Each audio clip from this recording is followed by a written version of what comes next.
Hello everybody. Today I will be covering chapter 13 and 14 of The Lightning Thief. Chapter 13. I Plunged to My Death. We spent 2 days on the Amtrak train, heading west, through hills, over rivers, past amber waves of grain. We weren't attacked once, but I didn't relax. I felt that we were traveling around in a display case, being watched from above and maybe below, that something was waiting for the right opportunity. I tried to keep a low profile because my name and picture were splattered over the front pages of several East Coast newspapers. Some showed photos taken by a tourist as I got off the Greyhound bus. I had a wild look in my eyes. My sword was metallic and blurry in my hands.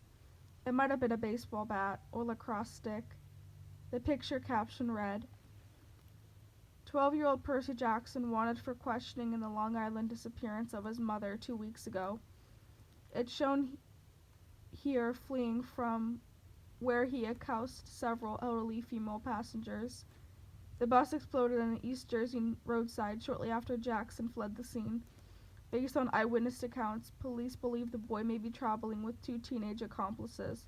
His stepfather, Gabe Bigelow, has offered a cash reward for information leading to his capture. Don't worry, Annabeth told me. Mortal police could never find us. But she didn't sound so sure. The rest of the day I spent alternately pacing the length of the train because I had a hard time sitting still or looking out the windows. Once I spotted a family of centaurs galloping across the wheat field, bows at the ready as they hunted lunch. The little boy centaur, who was about the size of a second grader on a pony, caught my eye and waved. I looked around the passenger car, but nobody else noticed. The adult riders all had their faces buried in laptop, computers, or magazines. Another time, towards the evening, I saw something huge moving through the woods. I could have sworn it was a lion, except that lions don't live wild in America, and that this thing was the size of a Hummer.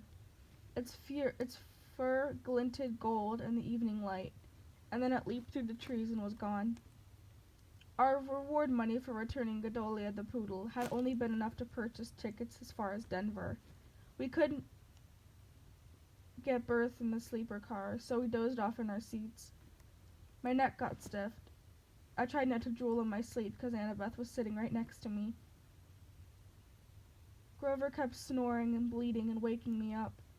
Once he shuffled around and his fake foot fell off.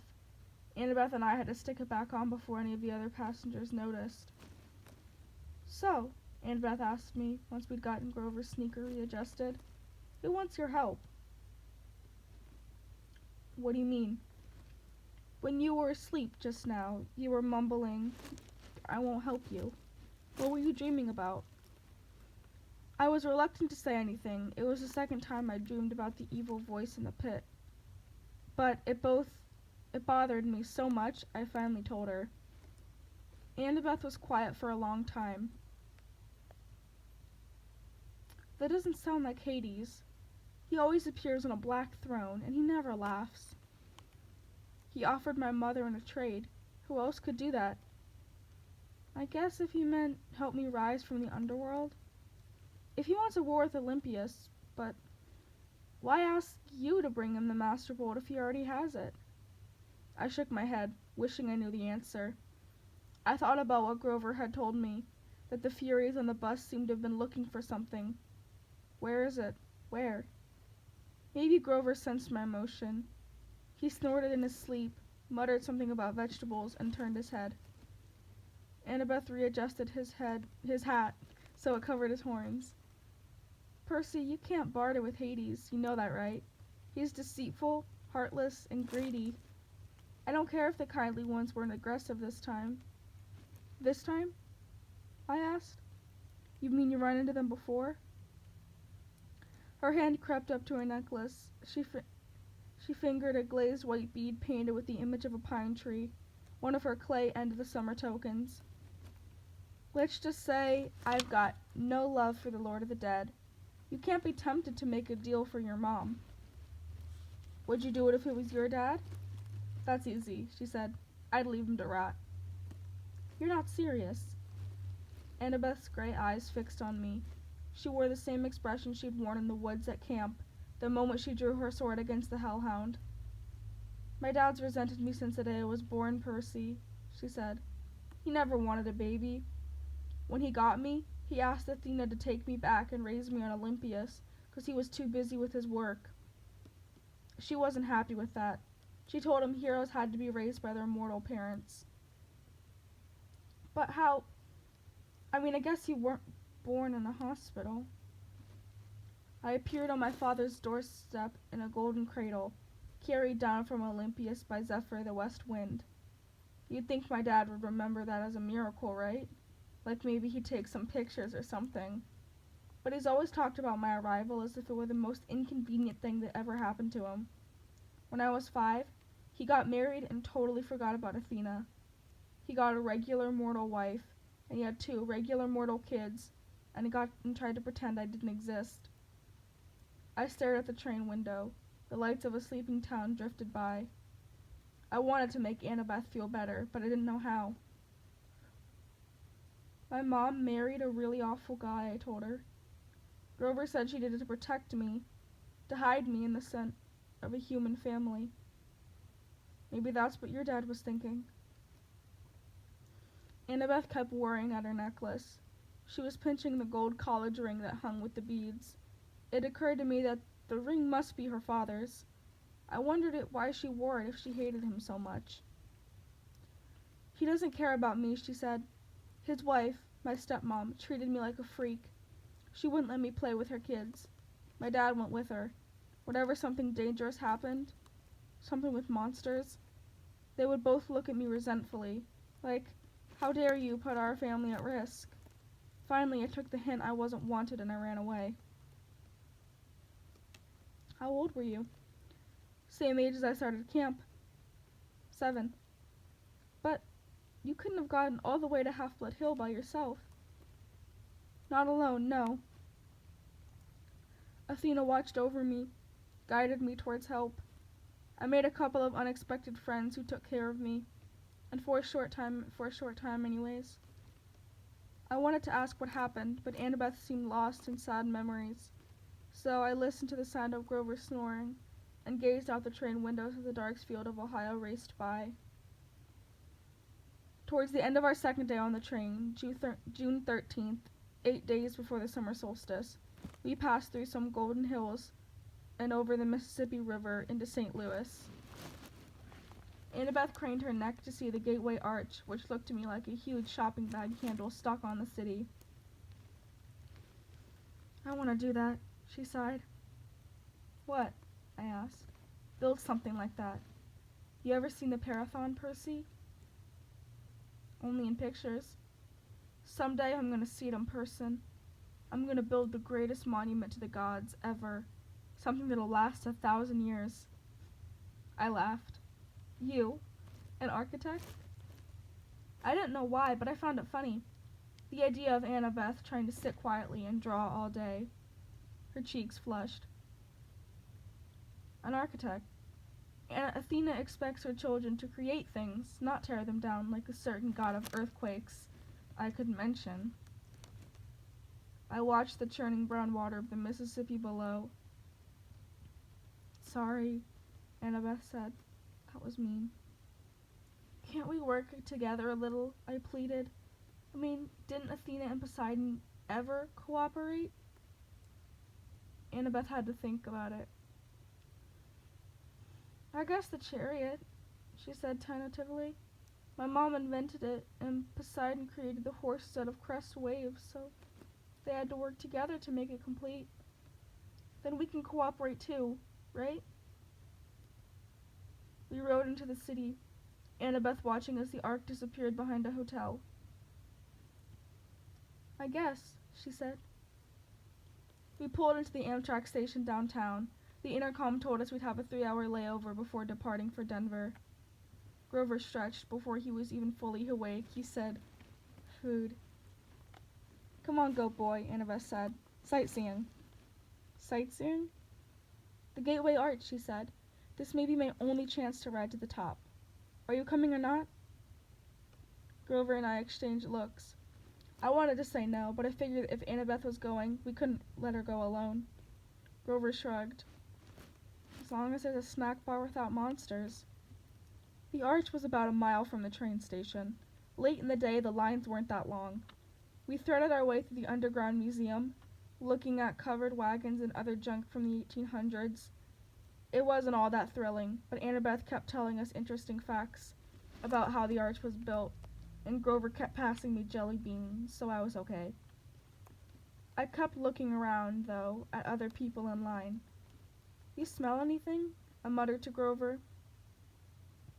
He took his nose out of the jelly bean bag long enough to sniff. "Underground," he said disastrous. "Underground air always smells like monsters."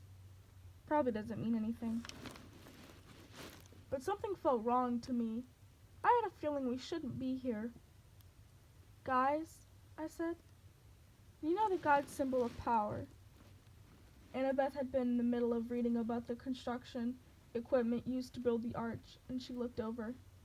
"Yeah? Well, hey," Grover cleared his throat.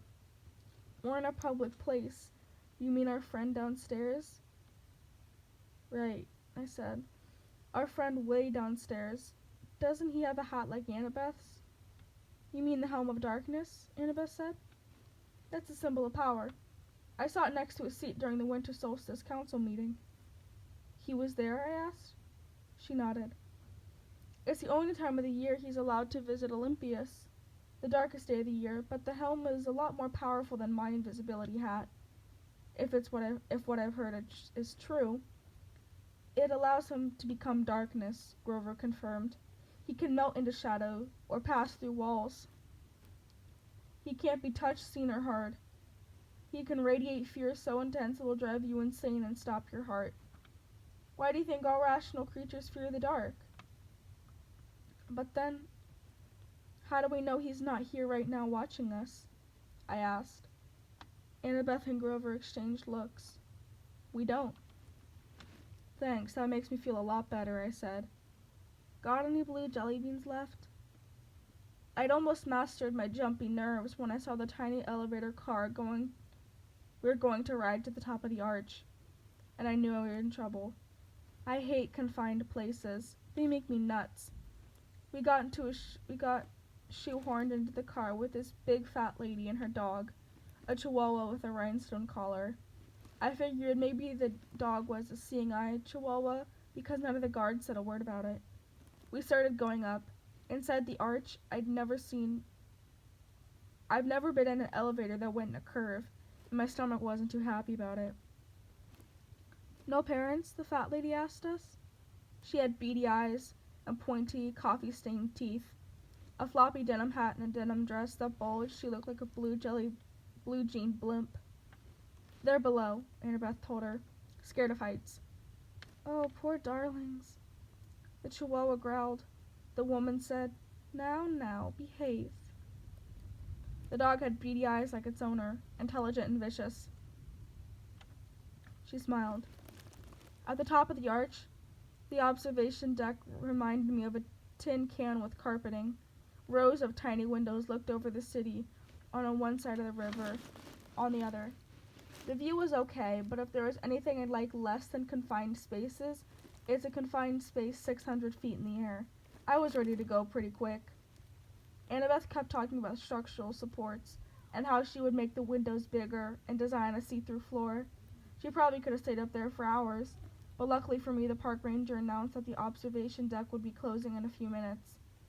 I steered Grover and Annabeth towards the exit. I loaded them onto the elevator, and I was about to get in myself when I realized there were already 2 other tourists inside. "No room for me." The park ranger said, "Next car." "We'll get out," Annabeth said. "We'll wait with you." But that was going to mess everybody up and take more time, so I said, "No, it's okay. See you guys at the bottom." Grover and Annabeth both looked nervous, but they let the elevator door slide shut. Their car disappeared down the ramp. Now the only people left on the observation deck were me, a little boy with his parents, the park ranger, and the fat lady with her chihuahua. I smiled uneasily at her. She smiled back, her forked tongue flickering between her teeth. Wait a minute. Forked tongue? Before I could decide if I'd really seen that, her chihuahua jumped down and started yapping at me. Now, she said. Does this look like a good time? We have all these nice people here. Doggy, the little voice said. Look, a doggy. His parents pulled him back. The chihuahua bared its teeth at me, foam dripping from his black lips. Well, son, the fat lady said. If you insist. Ice started forming in my stomach. Did you call that chihuahua your son? Chimera, dear, the fat lady corrected. Not chihuahua. It's a very easy mistake to make. She rolled up her denim sleeves, revealing the skin of her arms was scaly and green. When she smiled, I saw her teeth were fangs. The pupils of her eyes were sideways slits like a reptile's. The chihuahua barked louder. With each bark it grew, first to the size of a Doberman, then to a lion. The bark became a roar. The little boy screamed. His parents pulled him back towards the exit, straight into the park ranger, who stood paralyzed, gaping at the monster. The chimera was now so tall, its back drove against the roof. It had the head of a lion, with a blood-caked mane, the body and hooves of a giant goat, and a serpent for its tail, a 10-foot-long diamondback growing right out of its shaggy behind. The rhinestone dog collar still hung around its neck. The plate-sized dog tag was easy to read now. Chimera, rabid, fire-breathing, poisonous. If found, please call Tartarus. I realized I hadn't even uncapped my sword. My hands were numb. I was 10 feet away from the chimera's bloody maw. I knew the minute I moved, the creature would lunge. The snake lady made a hissing noise that might have been laughter. Be honored, Percy Jackson. Lord Zeus rarely allows me to test heroes with one of my brood, for I am the mother of all monsters, the terrible Echidna. I stared at her. All I could think to say was, Isn't that a kind of anteater? She howled, her reptilian face turning brown and green with rage. I hate it when people say that. I hate Australia, naming that ridiculous animal after me. For that, Percy Jackson, my son will destroy you. The chimera charged, its lion teeth gnashing. I managed to leap aside and dodge the bite. I ended up next to the family and the park ranger, who were all screaming now, trying to pry open the emergency exit doors. I couldn't let them get hurt. I uncapped my sword and ran to the other side of the deck and yelled, Hey, Chihuahua! The chimera turned faster than I would have thought possible. Before I could swing my sword, it opened its mouth, emitting a stench like the world's largest barbecue pit, and shot a column of flame straight at me. I dove through the explosion. The carpet burst into flames. The heat was so intense it nearly seared off my eyebrows. Where I had been standing a moment before was a ragged hole in the side of the arch, with melted metal streaming around the edges. Great, I thought. We just blowed towards the National Monument. Riptide was now a shining bronze blade in my hand. As the chimera turned, I slashed at its neck. That was my fatal mistake.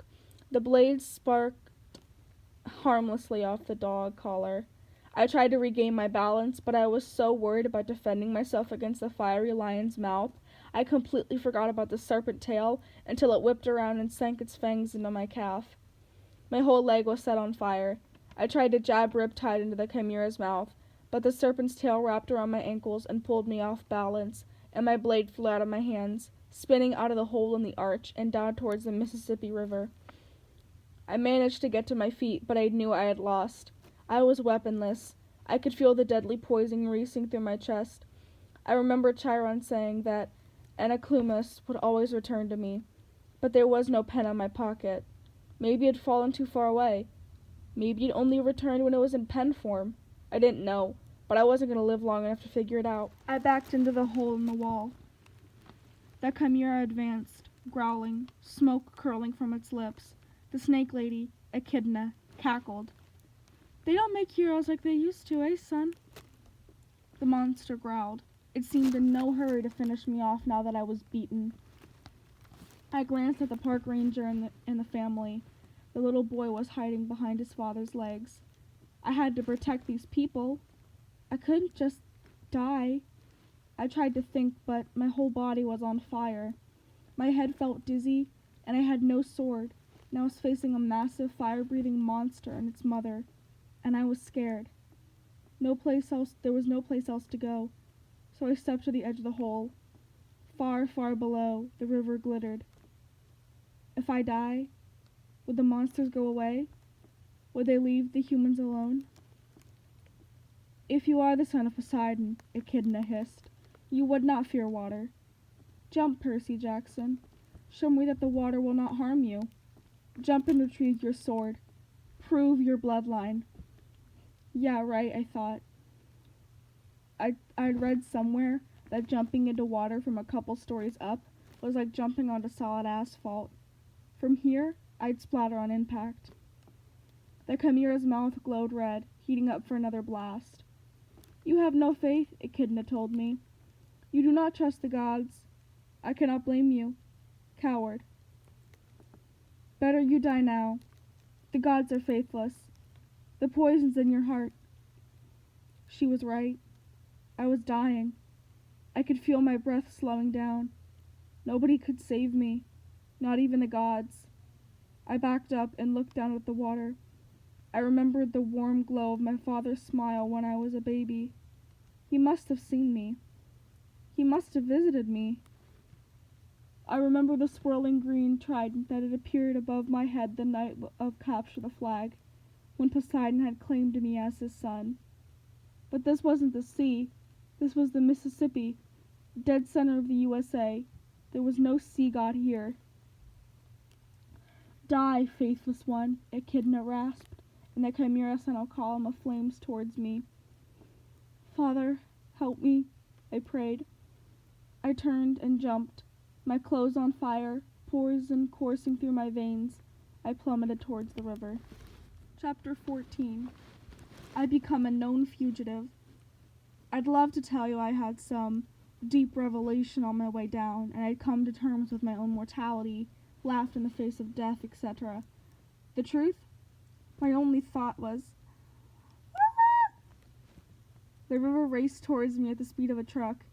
Wind ripped the breath from my lungs. Steeples and skyscrapers and bridges tumbled in and out of my vision. And then, splash. A whiteout of bubbles, I sank through the murk, sure that I was about to end up embedded in 100 feet of mud and lost forever. But my impact with the water hadn't hurt. I was falling slowly now, bubbles trickling up through my fingers. I settled on the river bottom soundlessly.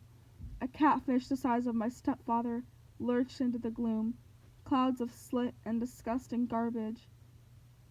Beer bottles, old shoes, plastic bags swirled around me. At one point, I realized a few things. First, I had not been flattened into a pancake. I had not been barbecued. I couldn't even feel the Chimera poison boiling in my veins anymore. I was alive, which was good.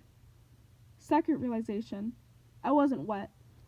I could feel the coolness of the water, and I could see where the fire on my clothes had been quenched, but when I touched my shirt, I felt perfectly dry.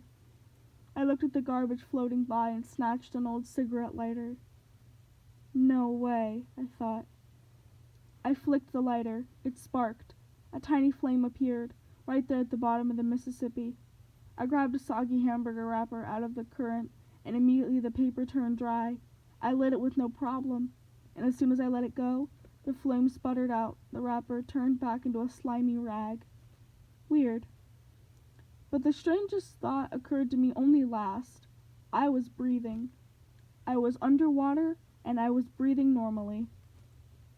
I stood up, thigh deep in mud. My legs felt shaky. My hands trembled. I should have been dead. The fact that I wasn't seemed like a miracle. I imagined a woman's voice, a voice that sounded a bit like my mother. Percy, what do you say? Thanks? Underwater, I sounded like I did on recordings, like a much older kid. Thank you, Father. No response. Just the dark drift of the garbage downriver, an enormous catfish gliding by in the flash of the sunset on the water's surface from far above, turning everything the color of butterscotch. Why had Poseidon saved me? The more I thought about it, the more ashamed I felt. I had gotten so lucky a few times before. Against a thing like that chimera, I had never stood a chance. Those poor people on the ark were probably toast, and I couldn't protect them. I was no hero. Maybe I should just stay down here with the catfish. A riverboat's paddle wheel churned above me, swirling the silt around. There, not 5 feet in front of me, was my sword, its gleaming bronze hilt sticking up from the mud. I heard the woman's voice again. "Percy, take the sword. Your father believes in you." This time, I knew the voice wasn't in my head. I wasn't imagining it. Her words seemed to come from everywhere, rippling through the water like a dolphin's sonar. "Where are you?" I called aloud. Then, through the water, I saw her, a woman, the same color as the water, a ghost in the current, floating just above the sword. She had long billowing hair, and her eyes, barely visible, were green like mine. A lump formed in my throat. I said, "Mom?" "No, child.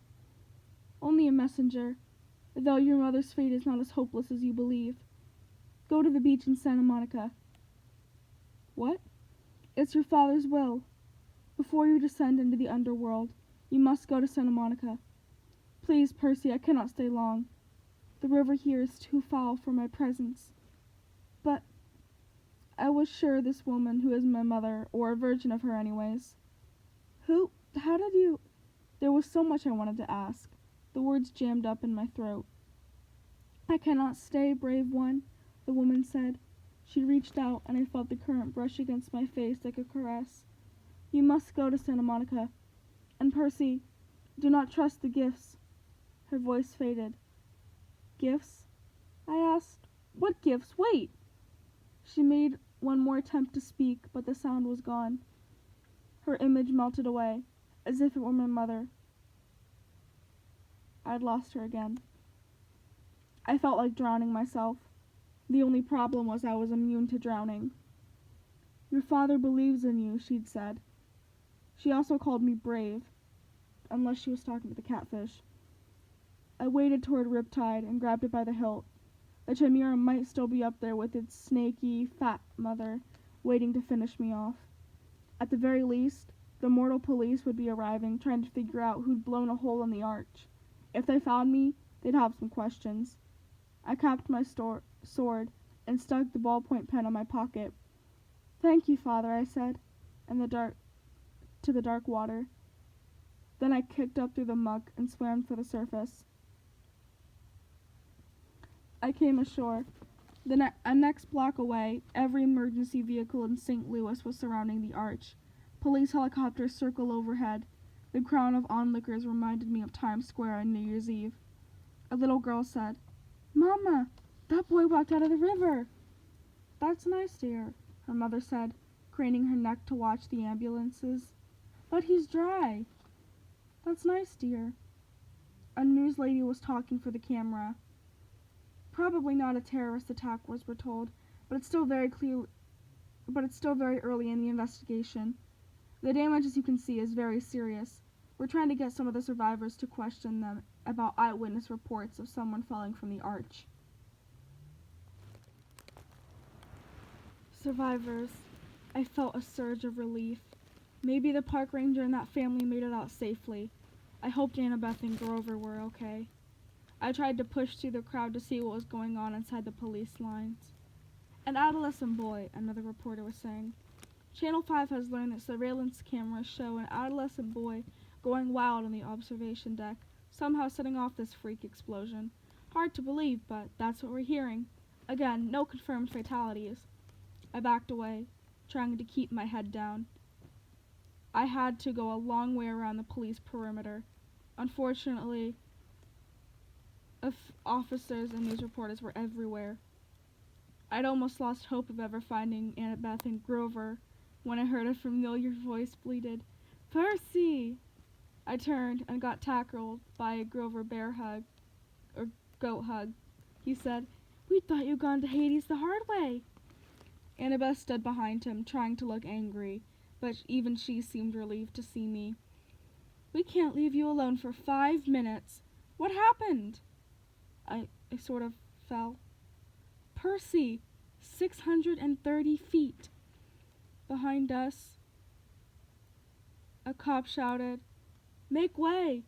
The crowd parted, and a couple of paramedics hustled out, rolling a woman on a stretcher.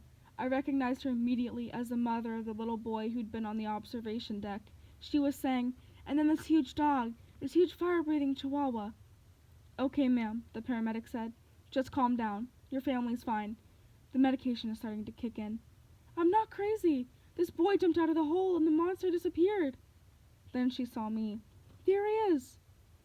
I turned quickly and pulled Annabeth and Grover after me. We disappeared into the crowd. 'What's going on?' Annabeth demanded. 'What was she talking about with the chihuahua on the elevator?' I told them the whole story of the chimera and cheetah, my high dive act, and the underwater lady's message. 'Whoa,' said Grover. 'We gotta get you to Santa Monica. You can't ignore a summons from your dad.' Before Annabeth could respond, we passed another reporter doing a news break. I almost froze in my tracks when he said, 'Percy Jackson.' 'That's right. Channel 12 has learned that the boy who may have caused this explosion fits the description of the young man wanted by authorities for a serious New Jersey bus accident 3 days ago, and this boy is believed to be traveling west. For our viewers at home, here's a photo of Percy Jackson.' We ducked around the news van and slipped into an alley. 'First things first,' said Grover. 'We gotta get out of town.' Somehow we made it back to the Amtrak station without getting spotted. We got on board to the train just before pulling out for Denver. The train trundled west as darkness fell, police lights still pulsing against the St. Louis skyline behind us. That's enough for today. Thank you so much for joining me, and I'll see you next time.